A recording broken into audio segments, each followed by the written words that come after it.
प्यारे साथियों नमस्कार, स्वागत है आप सभी का हमारे एक और वीडियो में। आज के इस वीडियो में हम आपके विषय में बात करने वाले हैं कि आप शेखावटी यूनिवर्सिटी सीकर के विद्यार्थी होंगे तो आप सभी का स्वागत है। और आप पीडीएससी एग्जाम 2026 की आप तैयारी करेंगे तो आपका बहुत बहुत स्वागत है। आज के इस वीडियो में हम आपके विषय में बात करने वाले हैं कि आप शेखावटी विश्वविद्यालय की स्टूडेंट है और आपकी सब्जेक्ट आप सभी को पता होगा कि आपकी सब्जेक्ट है पॉलिटिकल साइंस, ठीक है, जो कि आपको बहुत हार्ड लग रही होगी। तो इसको हम बिल्कुल ईजी करेंगे, आपको इतनी ईजी कर देंगे कि आप सिंपली कहने लग जाएंगे कि बहुत ईजी है। लेकिन ये सब्जेक्ट आपकी बहुत हार्ड आएगी, हम सिलेबस देखेंगे तो आपको नींद उड़ जाएगी कि इतना हार्ड सिलेबस हो सकता है। यानी कि पश्चिमी पॉलिटिकल थॉट्स इसका सिलेबस दिया गया है, ठीक है। और आप सभी को पता है कि इसकी एग्ज़ाम डेट 28 जुलाई आपकी एग्ज़ाम डेट रहने वाली है, 2026 में आपकी इसकी एग्ज़ाम होने वाली है। तो आपका स्वागत है। इतना हार्ड सिलेबस है कि आपने बीए सेमेस्टर फोर्थ की अगर आपने अभी तक तैयारी की है तो सबसे हार्ड सब्जेक्ट अगर कोई रहेगी तो वह आपकी पॉलिटिकल साइंस रहेगी। बहुत हार्ड सिलेबस इसका है, लेकिन हम इसको ईजी करने का प्रयास करेंगे। तो ये आपका सिलेबस है, देख सकते हैं नीचे आपको मैं सिलेबस दिखाता हूँ। इतना हार्ड सिलेबस है कि आपको लगेगा कि मैं इसको नहीं पढ़ूँ, मैं इसको नहीं पढ़ पाऊंगा, लेकिन मैं आपके साथ हूँ। मैं आपको पूरा प्रयास करूँगा कि ये सिलेबस आपको पढ़ाने का प्रयास करूँगा। प्लेटो, अरस्तु, थॉमस एगिवंस और आपके सेंट ऑगस्टाइन, आपका ये सिलेबस है यूनिट फर्स्ट का। 15 हर घंटे का ये सिलेबस आपका है, ठीक है। और आपका आगे आता है मेकियावेली, आता है आपका थॉमस होब्स, आता है जॉन लॉक, आता है और जे रूसो आपका यूनिट 2 में सिलेबस आता है। बहुत हार्ड सिलेबस है, मैं आपको डरा नहीं रहा हूँ, लेकिन मैं आपको रियलिटी तो चीज़ है और मैं आपको बता रहा हूँ कि आपका ये बहुत हार्ड सिलेबस है, ठीक है। और Jeremy Bentham, J S Mill और हेराल्ड लास की आपका यूनिट 3 का ये सिलेबस है, ठीक है। तो इसको सुनिए, आप करना। और यूनिट 4 का ये आपका सिलेबस है, ठीक है। तो इस प्रकार ये सिलेबस है आपका। तो इसको बहुत ईजी करने का प्रयास करेंगे। अगर आपको इसको शुरू से अंत तक देखेंगे तो आपको इतना ईजी सिलेबस कर देंगे, देख सकते हैं इतने अच्छे नोट्स आपको कहीं पर नहीं मिलेंगे। ये तो मेरी गारंटी है कि इतना नोट्स तो आप इतने अच्छे नोट्स तो कहीं पर नहीं मिलेंगे। तो मैं आपको 100% श्योर हूँ कि ऐसे नोट्स आपको कहीं पर नहीं मिलेंगे, ठीक है। तो आपको कुछ नहीं करना है। एक बार क्या है कि ये सिलेबस थोड़ा सा हार्ड है आपका, ठीक है। इसमें महत्वपूर्ण बिंदु तो आपको कुछ नहीं आता तो उनके लिए भी आपका लास्ट में उनके लिए व्यवस्था कर रखी है कि उनको ये इतना सिलेबस नहीं पढ़ पाते हैं, तो उनके लिए भी मैंने पूरी व्यवस्था करेगी, ठीक है। तो ये आपका ये नोट्स है तो डिज़ाइन की हुई है, बहुत अच्छे नोट्स है। ऐसे नोट्स आपको कहीं मिलेंगे नहीं, ये तो मेरी गारंटी के साथ है। तो क्या है कि इसका थोड़ा सा आपका ये सिलेबस थोड़ा सा हार्ड है, ठीक है। तो इसके लिए आपको क्या करना है, सिलेबस हार्ड है तो पहले आपको इसको पढ़ कर आना है, ठीक है। ये पीडीएफ आपको पहले पढ़ कर आना है। पहले पीडीएफ मिलेगा कहाँ पर, ये भी आपके डाउट होगा कि पहले पीडीएफ मिलेगा कहाँ। तो आपको मैसेज करना है 78 49 84 51 52 पर आपको मैसेज करना है, ठीक है। 78 49 ये का और लिख देता हूँ आपको, 78 49 84 51 52 पर आपको मैसेज करना है, ठीक है। 7849845152 पर आपको व्हाट्सएप मैसेज करना है। बाद में आपको ये पीडीएफ प्रोवाइड करूंगा। बाद में आपको पीडीएफ को 2 से 3 बार एकदम सही तरीके से पढ़ना है, ठीक है। सही तरीके से आपको रीड करना है, बाद में इस क्लास को देखना है, ठीक है। तो पहले आप पीडीएफ पढ़ कर आएंगे तो आपको अच्छे से समझ में आएगा। इससे आप कहेंगे कि आप सही नहीं पढ़ा रहे हो, वैसे वैसे आपका जो हमेशा डाउट रहते हैं वैसे डाउट आपके फनूक से रहेंगे। तो इसलिए आपसे निवेदन है कि पहले थोड़ा सा आप पढ़ कर आ जाए, जिससे कि आपको आसानी से समझ में आ जाएगा। सिलेबस ज़्यादा हार्ड नहीं है, लेकिन आप इसको पहले से पढ़ कर आ जाएंगे तो आपको ज़्यादा जोर इसमें नहीं आएगा। सबसे पहले बात करने वाली है आपके प्लेटो की, ठीक है। प्लेटो कौन थे, इनके दार्शनिक गुरु कौन थे। तो प्लेटो प्राचीन यूनानी के महान दार्शनिक थे, यानी कि प्राचीन समय के महान यूनानी दार्शनिक माने जाते हैं। इनके शिष्य ये शिष्य किसके थे, यानी इनके गुरु कौन थे। इनके गुरु थे सुकरात, आपके सुकरात इनके गुरु माने जाते हैं। और अरस्तु के ये गुरु माने, अरस्तु इनके शिष्य हैं, ठीक है। ये आपको सुनने का प्रयास करना है, ठीक है। आगे बात करते हैं, इन्होंने प्लेटो के अनुसार वास्तविक यानी कि इसका आदर्शवाद क्या है। इन्होंने आदर्शवाद पर सबसे ज़्यादा जोर दिया था। इनका मुख्य सिद्धांत आदर्शवाद था, ठीक है। तो इन्होंने प्लेटो के अनुसार वास्तविक संसार छाया मात्र है और सत्य संसार रूपों की दुनिया है। न्याय क्या थी, तो इनकी न्याय का अर्थ है कि प्रत्येक व्यक्ति द्वारा अपना अपना कार्य करना, दूसरे कार्य में श्रेष्ठ न्याय करना, ये इनके न्याय का सिद्धांत था। आदर्शवाद, आदर्शवादी क्या अंदर कौन था, तो आदर्शवादी आपकी अपनी प्रसिद्ध कृति रिपब्लिक में प्लेटो ने न्यायपूर्ण राज्य की कल्पना की है, ठीक है। ये आपको समझने का प्रयास करना है। आदर्श राज्य की विशेषताएं क्या है। आदर्श राज्य की विशेषताओं में बात कीजिए, राज्य 3 वर्गों में विभाजित था। आपका शासक यानी दार्शनिक, एक आपको होता है सैनिक तो वो होता है, और एक आपको उत्पादक किसान व्यापारी आते हैं। दार्शनिक शासक दार्शनिक होंगे क्योंकि उनमें ज्ञान और विवेक होता है। निजी संपत्ति और परिवार की व्यवस्था केवल उत्पादक वर्ग के लिए होगी। स्त्रियों को शिक्षा और कार्य के लिए समान अधिकार दिया जाएगा। इनके माध्यम से इनकी विशेषताओं के अंतर्गत ये कहा गया है, ठीक है। शिक्षा का सिद्धांत। इन्होंने प्लेटो के अनुसार राज्य की उन्नति की शिक्षा के लिए शिक्षा अनिवार्य। शिक्षा का उद्देश्य व्यक्ति के शरीर एवं मन और आत्मा को संतुलित विकास होना आवश्यक होता है। ठीक है, ये शिक्षा का सिद्धांत था। अब इनके शिष्य आते हैं अरस्तु। ठीक है, जो अपने गुरु का विरोध करते थे। इनके गुरु कौन थे? इनके गुरु थे आपके प्लेटो, इनके गुरु थे। ठीक है, प्लेटो इनके गुरु थे, ये प्लेटो के शिष्य थे। ठीक है, तो अरस्तु दार्शनिक, वैज्ञानिक और राजनीति के गहरे अध्येता थे। वे प्लेटो के शिष्य थे, परंतु उन्होंने अपने गुरु के आदर्शवाद का विरोध किया और यथार्थवाद को स्वीकार किया। यानी उन्होंने आदर्शवाद का विरोध किया और यथार्थवाद की स्थापना करने का प्रमुख से कार्य किया था। अरस्तु के अनुसार विचार वस्तुओं में निहित होते हैं। ठीक है, और केवल कल्पना में नहीं होते हैं। मनुष्य एक सामाजिक राजनीतिक प्राणी होता है। राज्य प्रकार प्राकृतिक और परिवार ग्राम से विकसित होकर बनता है। राज्य का उद्देश्य सद्गुणमय जीवन की प्राप्ति होता है। ठीक है, ये सुनने का प्रयास करना। आगे आता है आदर्श राज्य की विशेषता के अंतर्गत कौन कौन से आते हैं। तो आदर्श राज्य की विशेषता के अंतर्गत आता है आपका अरस्तु ने सर्वोत्तम राज्य की जगह श्रेष्ठ शासन व्यवस्था पर जोर दिया। ठीक है, और उन्होंने शासन के 3 शुद्ध रूप बताए, जो राजतंत्र बताया, एक कुली तंत्र बताया, एक आपका संवैधानिक शासन बताया। ठीक है, जब ये रूप बिगड़ जाते हैं तो उनके विकृत रूप बनते हैं तानाशाही, अलप तंत्र और भीड़ तंत्र बढ़ता है। ठीक है, उन्होंने संविधान को सर्वोत्तम शासन माना है। ठीक है, ये भी आप पूछने का प्रयास करना है। अरस्तु के 2 प्रकार की न्याय के बारे में बात की है। ठीक है, और आपके जो प्लेटो थे उन्होंने कितने प्रकार की न्याय की बात की थी? तो उन्होंने 3 प्रकार की न्याय की बात की थी, तो उसके बारे में ऊपर बात कर चुके हैं। ठीक है, अरस्तु के वितरणात्मक न्याय, एक आपकी सुधारात्मक न्याय, जो इनके बारे में थोड़ी सी आगे हम प्रयास करेंगे पढ़ने का, तो वहाँ पर आपको मिल जाएगा। ठीक है, आगे बात करते हैं आपके पीछे। थॉमस एक्विसन, ये किनके गुरु थे? तो ये गुरु तो नहीं थे, लेकिन ये आपके अरस्तु के शिष्य थे। ठीक है, अरस्तु के समन्वय में कार्य किया था। इन्होंने गुरु की बात मानी थी। यानी कि प्लेटो के शिष्य कौन थे? तो प्लेटो के शिष्य थे अरस्तु, जिन्होंने प्लेटो की एक ही बात नहीं मानी थी। लेकिन अरस्तु के जो शिष्य थे थॉमस एक्विसन ने, उन्होंने हर बात मानी थी उनकी। ठीक है, हर तो नहीं मानी, पर उन्होंने कुछ हद तक बातें मानी थी। मुख्य विचार क्या है? तो विश्वास और तर्क का समन्वय। यानी एग्मास का मानना था कि सत्य ही एक ही है, जिसमें विश्वास और आपके तर्क दोनों में जाना जा सकता है। प्राकृतिक विधि का सिद्धांत। प्राकृतिक विधि का सिद्धांत कौन सा होता है? तो उसके बारे में बात की जाए। ईश्वर ने मानव को बुद्धि प्रदान की है, जिससे वह सही और गलत का ज्ञान कर सकता है। राज्य की उत्पत्ति और ईश्वर की योजना का भाग। इसका उद्देश्य सामान्य भलाई की रक्षा करना। ठीक है, सर्वसत्ता ईश्वर की है और सांसारिक सत्ता उसकी प्रतिनिधि। ये भी आपको सुनने का प्रयास करना है। और प्राकृतिक विधि के सिद्धांत के अंतर्गत आता है भलाई करो, बुराई से बचो, जीवन की रक्षा करो, संतानोपति और परिवार की रक्षा करो, समय में शांति और न्याय को बनाए रखना चाहिए। राज्य के प्रति दृष्टिकोण। राज्य की शक्ति सीमित और उसे नैतिक और धार्मिक सिद्धांतों के अधीन रहना चाहिए। ठीक है, यह आपका आता है सेंट ऑगस्टाइन। ये भी थोड़े से इंपॉर्टेंट है, इनको भी समझने का प्रयास करना है। आपको मेरे को लगता है कि आपको सिलेबस हार्ड लग रहा होगा, तो आपको ज़्यादा हार्ड नहीं। अगर आप आगे वाली डेट याद नहीं कर सकते हो, कोई दिक्कत वाली बात नहीं है, ये इनका क्वेश्चन नहीं आता है आपका। ठीक है, सेंट ऑगस्टाइन ईसाई चिंतक और धर्मशास्त्री, और उनकी प्रसिद्ध कृति द सिटी ऑफ गॉड थी। उनकी जो महत्वपूर्ण कृतियाँ, ये कृतियाँ मेरे हिसाब से छोटी वाले में क्वेश्चन आ सकता है। ठीक है, तो इनकी महत्वपूर्ण पुस्तकों को एक बार पढ़कर जरूर जाना है आपको। ठीक है, 2 नगरों का सिद्धांत। ठीक है, 2 नगरों का सिद्धांत। उन्होंने संसार को 2 नगरों में विभाजित किया था। ये तो ईश्वर का नगर होता है आपका, एक आपको होता है मनुष्य का नगर। ईश्वर का नगर में आता है जहाँ ईश्वर की सुविधा होती है, जहाँ मनुष्य की सुविधा होती है, उसे मनुष्य का नगर कहा जाता है। राज्य की उत्पत्ति पाप और स्वार्थ के कारण हुई है, और स्वास्थ्यिक शांति और सुख केवल ईश्वर के नगर में संभव है। सांसारिक राज्य अस्थायी, परंतु आध्यात्मिक राज्य शाश्वत होते हैं।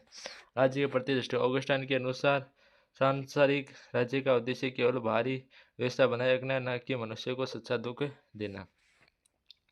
आपकी तुलनात्मक सारणी है जो आपके लिए इम्पोर्टेंट है, तो इसको एक बार रीड जरूर करेंगे। ठीक है, तुलनात्मक सारणी है तो आपके लिए इम्पोर्टेंट है, बहुत ज़्यादा इम्पोर्टेंट हो जाती है आपके लिए। ठीक है, तो प्लेटो आदर्शवाद भी थे, आप सभी को पता है, और न्याय की स्थापना के लिए इन्होंने राज्य की उत्पत्ति के लिए सिद्धांत दिया था। राज्य का उद्देश्य क्या था? न्यायपूर्ण समाज की स्थापना करना, उसको बढ़ावा देना। अरस्तु क्या थे? अरस्तु आपके यथार्थवाद के ऊपर जोर देते थे। प्राकृतिक विकास द्वारा इन्होंने राज्य की उत्पत्ति की थी और सद्गुणमय जीवन की प्राप्ति के लिए राज्य का उद्देश्य माना था। थॉमस एडिसन आपका विश्वास और तर्क का समन्वय करते थे, ईश्वर की योजना का वाह करते थे और आपकी सामान्य भलाई की रक्षा के लिए कार्य करते थे। और आपके सेंट ऑगस्टाइन ईश्वर के नगर का सिद्धांत करते थे और पाप और स्वार्थ की कहानी। राज्य की उत्पत्ति इन्होंने पार्थ और स्वार्थ की कहानी बताई थी। बाहरी व्यवस्था और सच्चा सुख ईश्वर में होता है। ठीक है, और आपके परीक्षा के लिए महत्वपूर्ण बिंदु भी हो सकते हैं। तो आपके एग्जाम में क्वेश्चन आ सकता है कि थॉमस का प्लेटो का आदर्श राज्य क्या है, न्याय क्या है, शिक्षा का सिद्धांत क्या है, इससे आपके क्वेश्चन आ सकते हैं। अरस्तु का प्राकृतिक राज्य कैसा है, थॉमस एडिसन की प्राकृतिक विधि कैसी, इस प्रकार आपके एग्जाम में क्वेश्चन आ सकते हैं। यूनिट 2 के सिलेबस में बिना किसी देर के बिना किसी डाउट के बढ़ जाते हैं। ठीक है, यूनिट 2 के सिलेबस में पढ़ जाते हैं। ठीक है, ज़्यादा हम ज़्यादा समय नहीं लगाते हैं। मैकियावेली आपके 1429 से 1527 इटली के प्रसिद्ध राजनीति विचारक, लेखक और राजनयिक थी। वो परमकृति द प्रिंस थी। एक आपकी यहाँ पर मिस टाइप हुआ है। ठीक है, तो इसको हम बाद में सही करने का प्रयास करेंगे। ठीक है, एक आपका हुआ मुख्य विचार क्या थे, इनके मुख्य विचार थे राज्य की आधारशिला शक्ति है, नैतिकता नहीं है। शासक का प्रथम लक्ष्य राज्य की सुरक्षा और नीति स्थिरता है। शासक को परिस्थितियों के अनुसार कार्य करना चाहिए। राज्य को प्रेम और नैतिकता से अलग किया जाना चाहिए। शांति राज्य की सुरक्षा के लिए साधन कठोरता, जल थल बल पर संगीत है। मैकियावेली के सिद्धांत कौन से हैं, तो मैकियावेली सत्ता की प्राप्ति संरक्षण की राजनीति का मुख्य उद्देश्य है। ठीक है, और शासक को लोमड़ी की चालाकी और सिंह का बल दोनों का प्रयोग करना चाहिए। जनता से प्रेम अच्छा करना चाहिए, परंतु भय अधिक उपयोगी होता है। सेना पर नियंत्रित राज्य की रक्षा करनी चाहिए। फिर राज्य के प्रति दृष्टिकोण मैकियावेली यथार्थवादी थे। ठीक है, आपके वो यथार्थवादी वो कौन थे, तो आपके यथार्थवादी आपके थे प्लेटो, अरस्तु भी आपके थोड़े यथार्थवादी माने जाते हैं। वे राज्य को एक दार्शनिक संस्था मानते थे जिसका उद्देश्य शक्ति, सुरक्षा और स्थिरता पर बढ़ावा देना होता है। बाद में आता है आपका थॉमस होब्स आता है, जिनका भी आपका 1588 से 1579 तक ये काल रहता है। इंग्लैंड के भी यही वो इटली के थे, इंग्लैंड के प्रसिद्ध दार्शनिक थे ये। इनकी प्रकृति थी लिवायथन इनकी प्रकृति थी। इनके मुख्य विचार में आता है मनुष्य स्वभाव से स्वार्थी, भयभीत, हिंसक होता है। ठीक है, प्राकृतिक अवस्था में जीवन एकांकी, निर्धन और युगनित, पोषित, अल्पकालीन होता है। प्राकृतिक अधिकार प्रत्येक मनुष्य को अपने अस्तित्व की रक्षा का अधिकार होता है। प्राकृतिक नियम शांति की खोज करो, अनुबंध करो और वचन का पालन करो। ठीक है, ये इनके सिद्धांत थे। और आपके होता है सामाजिक अनुबंध।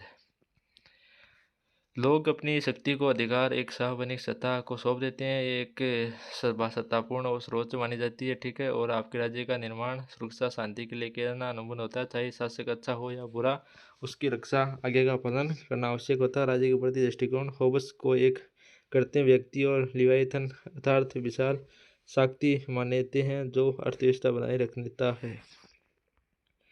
अब आप आके आते हैं जॉन लॉक, जो भी इंग्लैंड के खिलाड़ी क्या थे, इंग्लैंड के राजनीति के थे। ठीक है, और इनकी प्रकृति है द ट्रीटिस ऑफ गवर्नमेंट्स। ठीक है, इंग्लिश वाला आपको पढ़ना है, वहाँ पर हिंदी वाला आपको समझ नहीं आ रहा होगा। ठीक है, तो मुख्य विचार क्या थे, इनके मुख्य विचार आप देख सकते हैं कि मनुष्य जन्म से स्वतंत्र और समान होता है। प्राकृतिक अधिकार होता है, जीवन, स्वतंत्रता और संपत्ति का अधिकार होता है। राज्य को निर्माण इन प्राकृतिक अधिकारों की रक्षा के लिए किया जाता है। सरकार सीमित होनी चाहिए, इसे जनता की सहमति से चलाना चाहिए।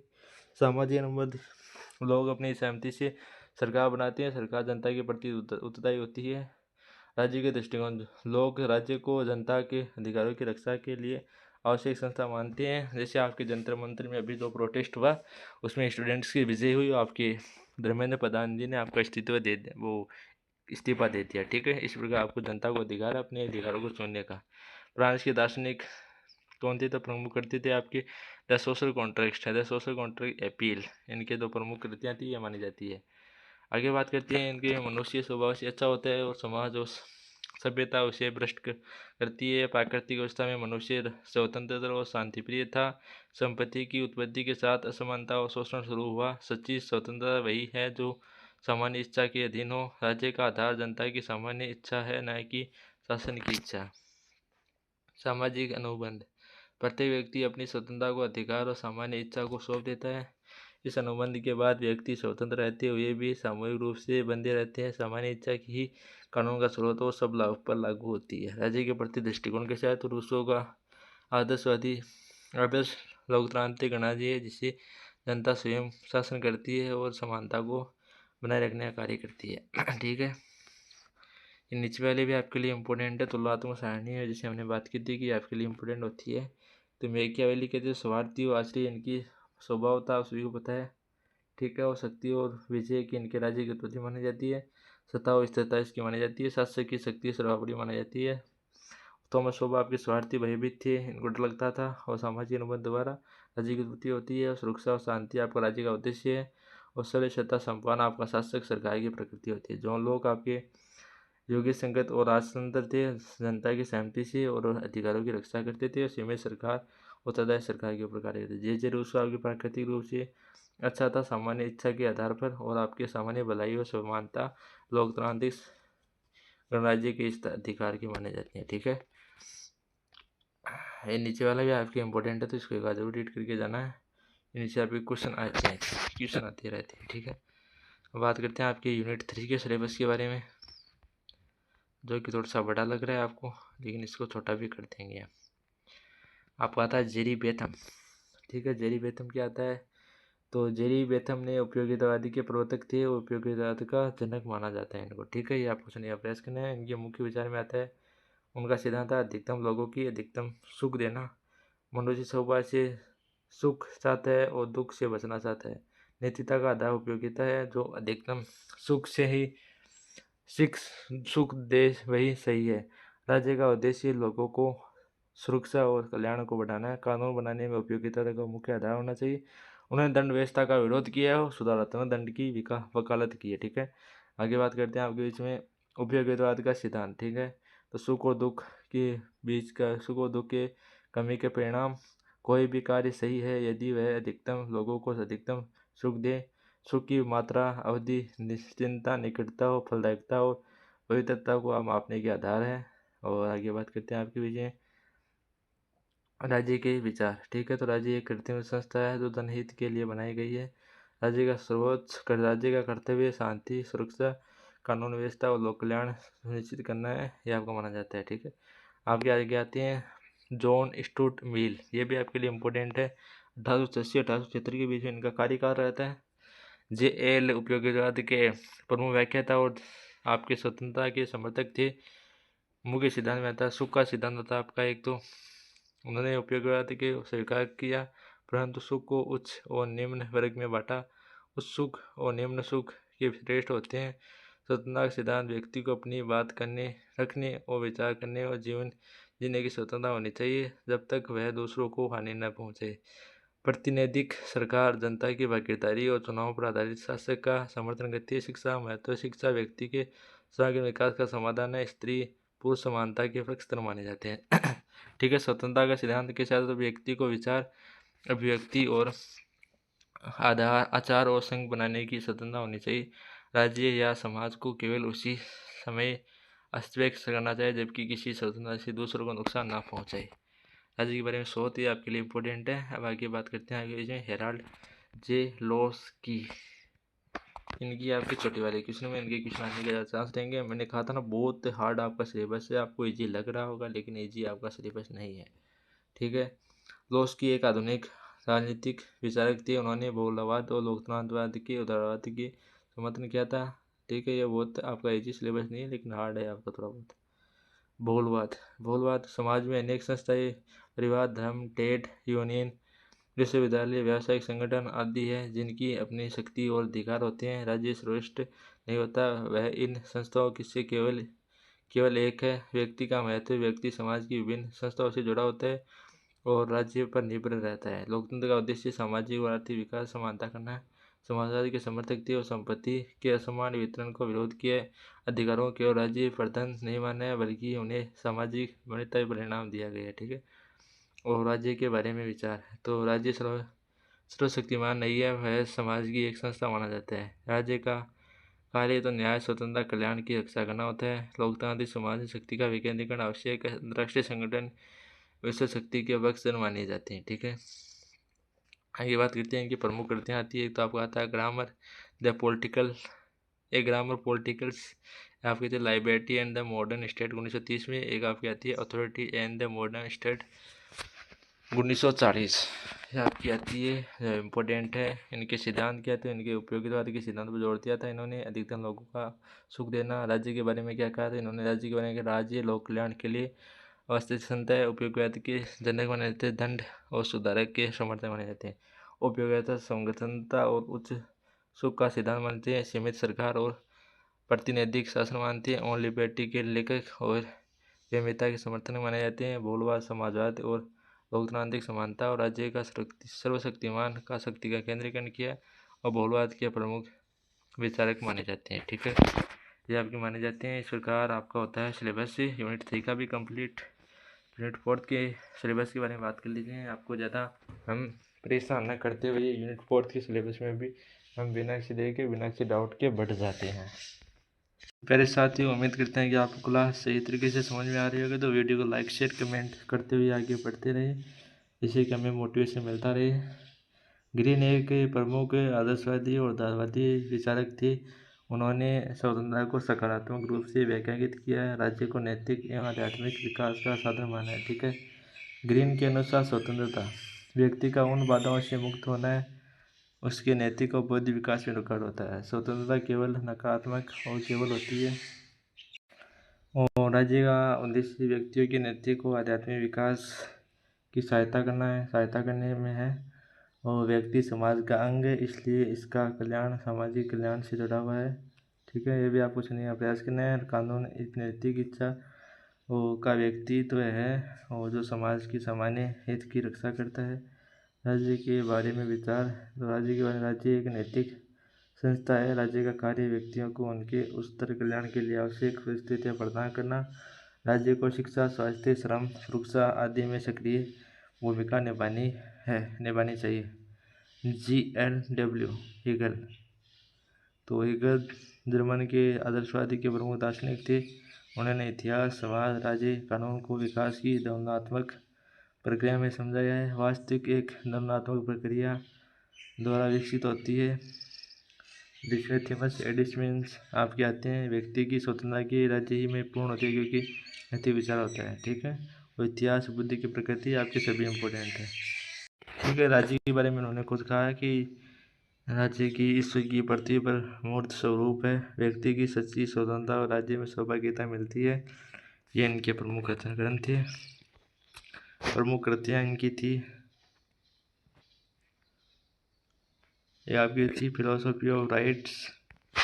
ये आपकी थी एक पेनालॉजी ऑफ स्पिरिट 1807 वाली। एक आपकी थी lectures on the philosophy of history. अलग अलग थे, दोनों के बारे में बात कर लिया। अब आप कहते हैं कार्ल मार्क्स। आपके कार्ल मार्क्स आ गए हैं, कोई दिक्कत वाली बात नहीं है। इनके बारे में बात कर लेते हैं। Karl Marx. तो कार्ल मार्क्स क्या थे? एक वैज्ञानिक और समाज के प्रवर्तक थे। उन्होंने पूंजीवाद की आलोचना की और वर्गहित समाज के सिद्धांत की व्याख्या की इन्होंने प्रमुख किया। ठीक है, वो इतिहास की व्याख्या के मार्क्स में ऐतिहासिक भौतिकवाद भी इन्होंने जोड़ दिया था, और आपके समाज का विकास उत्पादन किसानों के स्वामित्व वर्ग संघर्ष पर आधारित होता है। पूंजीवाद समाज में दो संघर्ष पूंजीपति और मजदूर की माना जाता है, और वर्ग संघर्ष अनिवार्य अंततः मजदूर वर्ग क्रांति करके पूंजीवाद को अंत करेगा। अंतिम वर्गहीन, राज्यहीन, शोषण रहित साम्यवादी समाज की स्थापना होती है। राज्य के बारे में कथन। तो राज्य शासक वर्ग का एक दमनकारी उपकरण है। पूंजीवादी राज्य पूंजीपतियों के हितों की रक्षा करता है। साम्यवाद की स्थापना के बाद समाज हो जाता है। ठीक है, इनकी दर्शन, विज्ञान, अर्थशास्त्र, इतिहास आदि प्रमुख ग्रंथ रहते हैं। और उनकी प्रमुख ग्रंथि में रहता है आपका ये तो द कमीशन मैनिफेस्टो होता है आपका दास कैपिटल्स। एक आप होता है critical of the Gotha programme आपका 1875 वाला। और उनकी प्रमुख तुलनात्मक सारणी में ADH ग्रैंड स्वतंत्रता के अवधारणा में सकारात्मक स्वतंत्रता दी। और उन्होंने आपके जो कौन थे आपके GAW स्वतंत्र राज्य ही में ही पूर्ण है। एक वर्ग समाज में वास्तविक स्वतंत्रता कार्ल मार्क्स का सिद्धांत था। राज्य की भूमिका में नैतिक विकास था इनका राज्य व्यवस्था, इनका राज्य शासन का उपकरण था। समाज के प्रति दृष्टिकोण का समाज का भंग, और आपके आदर्शवादी विशेषता थी इनकी, धनात्मक थी इनकी, वैज्ञानिक थी। आगे हम क्वेश्चन करने वाले हैं आपके बीच में। वो आपकी छोटी वाली क्वेश्चन है, जो कि बहुत छोटे आपके क्वेश्चन है। BA सेमेस्टर 4 के लिए major political science, first time political thoughts.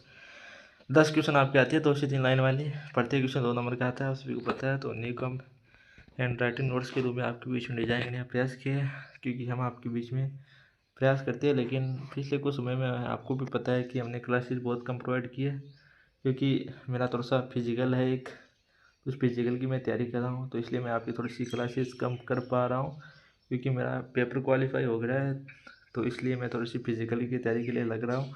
तो इसके लिए थोड़ी सी क्लासेज बहुत कम प्रोवाइड कर पाया हूँ, इसके लिए मैं क्षमा चाहता हूँ। लेकिन नेक्स्ट सेमेस्टर से आपकी सभी क्लासेज प्रोवाइड करने की मैं कोशिश भी करूँगा। तो प्लेटो के अनुसार न्याय का अर्थ क्या है, ठीक है। तो प्लेटो के अनुसार न्याय का अर्थ है प्रत्येक व्यक्ति अपने स्वाभाविक रूप कार्य को करना।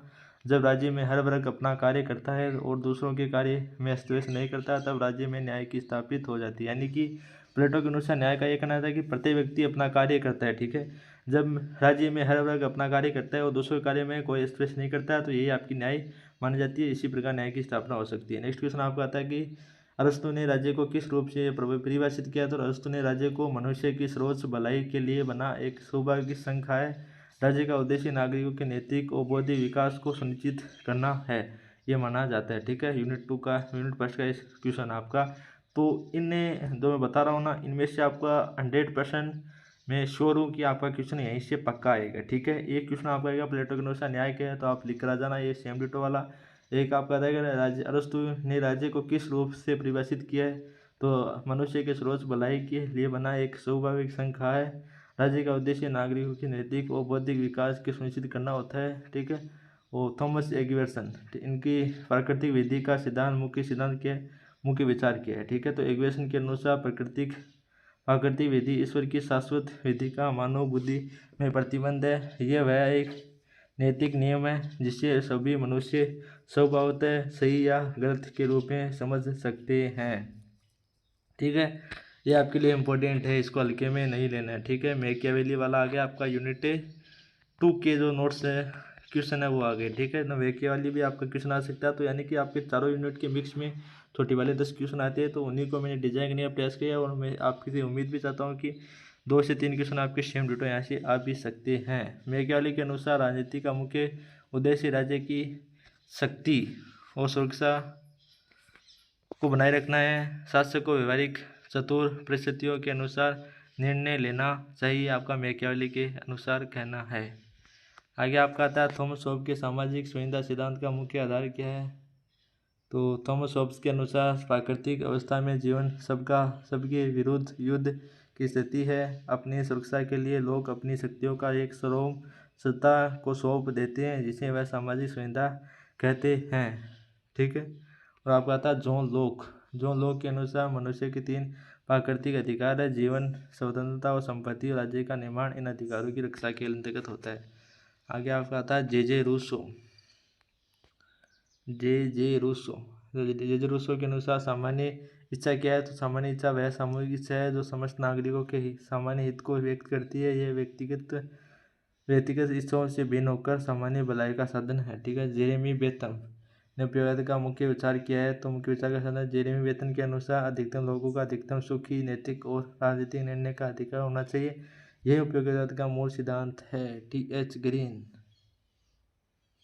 ग्रीन के अनुसार राज्य का उद्देश्य व्यक्तियों के नैतिक और आध्यात्मिक विकास के लिए अनुकूल परिस्थितियां बनाना है, ताकि वे अपने कर्तव्यों का पालन करते हुए सच्ची स्वतंत्रता प्राप्त कर सकेंगे। आगे आपका आता है कार्ल मार्क्स के अनुसार इतिहास की गति का क्या सिद्धांत है। मार्क्स के अनुसार इतिहास की गति वर्ग संघर्ष के माध्यम से होती है। आर्थिक संरचना में परिवर्तन, राजनीति और कानूनी संरचनाएं होती है। और यूनिट 4 का आपका क्वेश्चन है। आपके बीच में ये सोचेंगे कि सर आप तो थोड़े से हार्ड क्वेश्चन करा दीजिए, हमें ऐसे क्वेश्चन बता दीजिए कि वही आपके हमारी एग्जाम में क्वेश्चन आए। तो मैं भी बता देना चाहता हूँ कि आपका प्लेटो के अनुसार न्याय वाला लिख लीजिए कि ये क्वेश्चन आएगा आपके बीच में, और उसको याद कर लीजिए। मैंने रीड कर दिया है क्या न्याय है। तो वही अपने स्वाभाविक कार्य करते हुए दूसरों की कार्य में हस्तक्षेप न करते हुए और अपना सही तरीके से कार्य करना न्याय होता है। थॉमस होब्स के अनुसार सामाजिक संविदा का मुख्य संविधान का आधार क्या है। ये आपका एग्जाम में क्वेश्चन आएगा, मैं 100% श्योर हूँ, इसीलिए मैंने आपको यहाँ पर क्वेश्चन प्रोवाइड करने का प्रयास किया। ये क्वेश्चन पढ़ के चले जाना, ठीक है। इन 4 में से अगर अच्छा हमारा समय रहा, अच्छा आपकी तैयारी रही, तो 4 को 4 क्वेश्चन आपके एग्जाम में आ जाएंगे। और मैं इतना श्योर हूँ कि आपके 2 क्वेश्चन जो यहाँ से 100% ही आ जाएंगे, ठीक है। जो लोग के प्राकृतिक अधिकार कौन कौन से, ठीक है। तो जीवन, स्वतंत्रता और संपत्ति है। राज्य का निर्माण इन अधिकारों की रक्षा करने के लिए प्रेरित करता है। कार्ल मार्क्स के अनुसार इतिहास की गति का सिद्धांत क्या है। तो कार्ल मार्क्स के अनुसार इतिहास की गति संघर्ष वर्ग के माध्यम से होती है। आर्थिक स्वतंत्र संरचना में परिवर्तन, राजनीतिक कानूनी संरचना बदलती है, अंततः एक वर्गहीन समाज की स्थापना होती है। तो ये आपका सिलेबस है, देख सकते हैं आप, इतना इजी सिलेबस है, इतना हार्ड सिलेबस है, कितना है। तो ये 4 क्वेश्चन तो पढ़ के चले जाना। इतनी आशा उम्मीद मैं करता हूँ कि 2 क्वेश्चन, 3 क्वेश्चन, एक क्वेश्चन नहीं 2 क्वेश्चन की तो मैं इन लास्ट वाले 4 क्वेश्चन करें, इनमें से 2 क्वेश्चन तो आपकी 100% आ सकती हैं। अब आपके परीक्षा संबंधी महत्वपूर्ण तथ्य हैं जो आपके लिए इम्पोर्टेंट है। प्लेटो ने न्याय का सिद्धांत दिया था। आपको कुछ भी याद नहीं होता है ना, मैं कहता हूँ आपको मैंने इतना आपको पढ़ाया, ठीक है, कुछ भी याद नहीं होता है। कहते हैं कि सर मेरे को सिलेबस बहुत हार्ड था, मैं तो सिर्फ पे जोड़ जोड़ कर लेकर आने वाला एक स्टूडेंट हूँ। तो कुछ नहीं करना है, ये भी नहीं पढ़ना है, 4 क्वेश्चन ये भी नहीं पढ़ना है, कुछ नहीं करना है आपको। तो बस मेरी ये बात मान लेना, सिर्फ एक ब्लैक पेन ले जाना साथ, और कुछ नहीं करना है आपको। ये जो मैं यहाँ पर लिख रहा हूँ ना, ये तो आपको याद करना पड़ेगा। और मैं 100% कहता हूँ कि अगर आप ये लिख कर आ जाएंगे तो भी आपका पेपर ठीक रहेगा। ऊपर वाले पढ़ कर जाएंगे तो आपका पेपर बिल्कुल क्वालिफाई होगा, वो बिल्कुल पास होगा। अगर आपको कुछ भी नहीं आता है ना, तो इतना सा कर लेना, प्लेटो न्याय का सिद्धांत दिया, प्लेटो न्याय के बारे में ऐसे करते थे, ऐसे करते थे, आपको जोड़ जोड़ के लिख रहा जाना है। अरस्तु राज्य के उद्देश्य के बारे में बताया था, उन्होंने राज्य के बारे में ऐसे वैसे वैसे आपको जोड़ जोड़ के लिख रहा जाना है। थॉमस होब्स सामाजिक संविधा के बारे में बताया था, इन्होंने ये अगर आपको काला ब्लैक पेन से आपको इसको लिख देना है। एग्जामिनर सिर्फ यही पढ़ेगा, आपका यही पढ़ता है, उसको समझ आएगा कि न्याय का सिद्धांत प्लेटो का था, उन्होंने बच्चे ने सही लिखा है। ये आपका था, जो लोग प्राकृतिक अधिकार जे से सामान्य इच्छा के बारे में बताते हैं, ये तो ये लिख कर आ जाना है, ठीक है। एक आपको उपयोगितावाद के बारे में जेरेमी बेंथम बताते हैं, जे.एल. मिल आपकी स्वतंत्रता का सिद्धांत के बारे में बताते हैं, नैतिक आदर्शवाद के बारे में ये बताते हैं, और धर्मात्मक पद्धति बताते हैं, ऐतिहासिक भौतिकवाद के बारे में ये बताते हैं। तो ये लेकर आ जाना आपके बीच में। तो प्लेटो के न्याय के सिद्धांत की व्याख्या कीजिए, तो आप ये व्याख्या करते हैं ना, ठीक है। तो क्या रही, प्लेटो के न्याय के सिद्धांत की व्याख्या कीजिए, तो ये आपका रहा। तो आप इसको व्याख्या जो भी करके आती हो तो आप करके आ जाना। तो प्लेटो की अपनी रिपब्लिक पुस्तक में न्याय के बारे में बताया है। उन्होंने व्यक्तियों जनों के लिए सोच गुण मांगा। उनके अनुसार न्याय का अर्थ है प्रत्येक व्यक्ति को अपने स्वभाव योग्यता के आधार पर वही कार्य करना चाहिए जिसके लिए वह उपयुक्त है। राज्य में 3 वर्ग होते हैं, आपके शासक होता है, आपका सैनिक उत्पादक वर्ग होता है। शासक वर्ग का कार्य शासन करना होता है, सैनिक वर्ग का कार्य राज्य की रक्षा करना होता है, उत्पादक वर्ग का राज्य की आर्थिक गतिविधियों को संचालित करना होता है। जब प्रत्येक वर्ग बिना स्विच के अपना कार्य करता है तब राज्य में न्याय की स्थापना होती है। प्लेटो के अनुसार न्याय केवल कानून द्वारा नहीं बल्कि आंतरिक सद्गुणों जैसे बुद्धि, साहस, संयम और न्याय के सिद्धांत के माध्यम से संभव होती है। व्यक्ति के अंदर से 3 तत्व होते हैं जैसे बुद्धि, उत्साह, इच्छा। जब बुद्धि संसद की भूमिका निभाती है और सामने दोनों पर नियंत्रण रखती है तो व्यक्ति के भीतर न्याय स्थापित होती है। इस प्रकार प्लेटो का न्याय का सिद्धांत सामंजस्य और कर्तव्य का संतुलन करता है। तो इतना इजी क्वेश्चन, आपको ज़्यादा हार्ड क्वेश्चन नहीं है। आगे आपका आता है थॉमस होबे की सामाजिक सुविधा का सिद्धांत क्या है, तो ये भी आपको यहाँ पर लेकर आ जाना कि सामाजिक सुविधा का सिद्धांत क्या है। तो थॉमस होबे ने अपनी प्रसिद्ध पुस्तक द लेविथन में सामाजिक सुविधा का सिद्धांत को प्रस्तुत किया था। उनके अनुसार प्राकृतिक व्यवस्था में मनुष्य का जीवन सबके विरुद्ध की स्थिति में होता है, जहाँ कोई सुरक्षा, शांति या व्यवस्था नहीं होती है। इस व्यवस्था में आपकी पूर्णतः क्रूर और अपराधी होता है। इससे अलग इससे बचने के लिए मनुष्य पारस्परिक समझौते अपनी कुछ स्वतंत्रता, एक सार्वजनिक सत्ता उसको सौंप देता है। ये सुविधाएं इस व्यक्तित्व की बीच बनाई रहती है और राज्य को व्यवस्था बनाए रखने का कार्य करती है। और होब्स के अनुसार शासक की गति निर्गुण होनी चाहिए और शांति बनाए रखने के लिए कार्य करना चाहिए। यदि शासक इसे न करे तो लोग इसे हटाने का अधिकार रखते हैं। जैसे आपके धर्मेंद्र प्रधान जो आपके नीट का पेपर से निकला पाते तो उनको इस्तीफा देना पड़ा था अपने पद से, जो आप सभी को पता है। जेरेमी बेंथम के उपयोगवाद के सिद्धांत क्या है, इसके बारे में बताइए, ये भी आपके लिए इम्पोर्टेंट है। तो ये भी क्वेश्चन आपके एग्जाम में आ सकते हैं, ठीक है। 200 वर्ड वाला है, इसको और बड़ा लिख लाना। यहाँ पर मैंने बहुत शॉर्ट लिखा है, तो आप मामले में मेरे को पता है कि आप बीच में गैप दे देकर, जैसे मारवाड़ी में कहते हैं, सीधा सीधा लिखा है जैसे हो, ठीक है। और आगे बात करें तो जेरेमी बेंथम ने उपयोगवाद का सिद्धांत दिया जिसका मूल आधार अधिकतम लोगों का अधिकार, सुख और उनके अनुसार कोई कार्य भी वही नैतिक होता है जिसमें आर्थिक अधिक लोगों को सुख प्राप्त हो सके। बेंथम ने सुख और दुख को मापने के लिए फिलोसफिकल कैलकुलस का सिद्धांत दिया है, जिसमें सुख और दुख की तीव्रता के बारे में बताया है, सिद्धांत पर बल दिया है। ये आपका माना जाता है। टी.एस. ग्रीन, जो भी आपके लिए इम्पोर्टेंट है, टी.एस. ग्रीन ने भौतिक नैतिक आदर्शवाद का प्रतिपादन किया था। उनके अनुसार भौतिक प्राणी नहीं बल्कि नैतिक सत्ता है। मनुष्य का वास्तविक कल्याण उसी समय है जब वह नैतिक जीवन जीता है। वो सामान्य भलाई में योगदान करता है। ग्रीन के अनुसार स्वतंत्रता को अर्थ मनमानी करने की छूट नहीं बल्कि आत्म विकास और नैतिक उन्नति का विकास करना है। राज्य का उद्देश्य नागरिकों को नैतिक रूप से उन्नत बनाना, उनके अधिकार की रक्षा करना। ग्रीन ने राज्य को सकारात्मक सत्ता माना जो शिक्षा, स्वास्थ्य, श्रम, सुरक्षा आदि के माध्यम से व्यक्ति के जीवन को बेहतर बनाती है। उन्होंने नागरिक दायित्व को सामाजिक उत्तरदायित्व पर बल दिया है। इस प्रकार ग्रीन का नैतिक आदर्शवाद व्यक्तित्व समाज दोनों के नैतिक विकास और सामान्य भलाई पर आधारित होता है। ठीक है, ये आपका बड़े वाली क्वेश्चन है जो भी आप कर सकते हैं। तो उम्मीद करते हैं कि आज की क्लास आपको बहुत सही तरीके से समझ में आई होगी। तो आपको इसका पीडीएफ कहाँ पर मिलेगा, कैसे मिलेगा, तो मैंने बताया था कि पीडीएफ के लिए आपको सिंपली कुछ नहीं करना है, आपको 58 49 84 91 पर मैसेज कर देना है। वहाँ पर इसको मैं आपको पीडीएफ प्रोवाइड कर दूँगा। ठीक है, तो आज की इस वीडियो में इतना ही। मिलते हैं एक अच्छी वीडियो में अच्छी डेडिकेशन के साथ। तब तक के लिए जय हिंद, वंदे मातरम साथियों। तो वीडियो को लाइक शेयर कमेंट जो भी करें, आपका स्वागत है। तो आज की इस वीडियो में इतना ही। मिलते हैं अच्छी वीडियो में अच्छी डेडिकेशन के साथ। तब तक के लिए जय हिंद, जय भारत साथियों।